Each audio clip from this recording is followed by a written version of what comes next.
कामदा एकादशी की आप सभी को बहुत बहुत शुभकामनाएं। कामदा एकादशी की कथा सुनने के लिए हम लोग चलते हैं महाराज युधिष्ठिर के महल की ओर, जहाँ भगवान कृष्ण से महाराज युधिष्ठिर पूछते हैं कि कामदा एकादशी का महत्व क्या है। तब भगवान कृष्ण कहते हैं कि एक बार महाराज दिलीप ने भी वशिष्ठ से यही प्रश्न पूछा था, कामदा एकादशी का महत्व क्या है।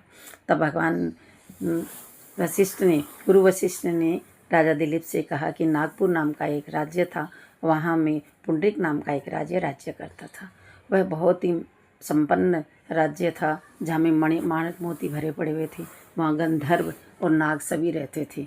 तब वहाँ में एक ललित नाम का गंधर्व और ललिता नाम की गंधर्वनी भी रहते थे। वो बहुत प्रेम से रहते थे। उनमें अत्यधिक प्रेम होने के कारण वे एक दूसरे से दूर नहीं रहते थे। एक दिन गंधर्वों का वहाँ में सभा हुई, जहाँ में वाद्यगान हो रहा था। उस दिन वहाँ में ललिता नहीं जाने के कारण ललित से वहाँ में ललित जो गंधर्व था उससे चूक हो गई। उस चूक को एक कर्कश नाम के नाग ने देखा और वो राजा से शिकायत कर दी। राजा ने क्रोधित होकर के उस ललित नाम के गंधर्व को श्राप दिया कि जाओ तुम नरभक्षी राक्षस हो जाओ।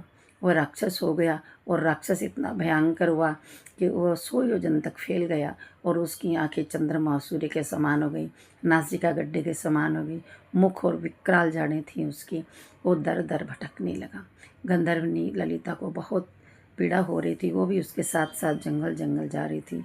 एक दिन एक जंगल में आश्रम देखा जो श्रृंगी ऋषि का आश्रम था। वहाँ जाकर के गंधर्वनी ने वहाँ प्रणाम किया और कहा कि तुम कौन हो और किसकी पुत्री हो, यहाँ कैसे आई हो।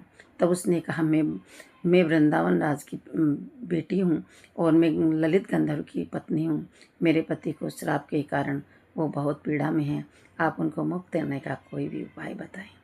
तब श्रृंगी ऋषि ने कहा, हे देवी, तुम चैत्र मास के शुक्ल पक्ष की कामदा एकादशी का उपवास करो और वहाँ में उसका उपवास के बाद में द्वादशी के दिन उसका पारण करो और उसका फल इस गंधर्व को दो, तब इसकी मुक्ति हो जाएगी।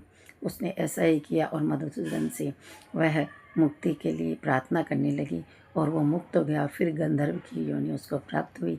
दोनों वो प्रेम पूर्वक वहीं रहने लग गए। इसीलिए कामदा एकादशी का व्रत सभी को करना चाहिए, सभी को अभिलक्षित फल देने वाली है। ये संतान जिसको प्राप्त नहीं है वो संतान के लिए अवश्य इसका उपवास करें और पारण करें। इससे भगवान मधुसूदन सबकी इच्छाएं पूरी करते हैं। ओम नमो भगवते वासुदेवाय।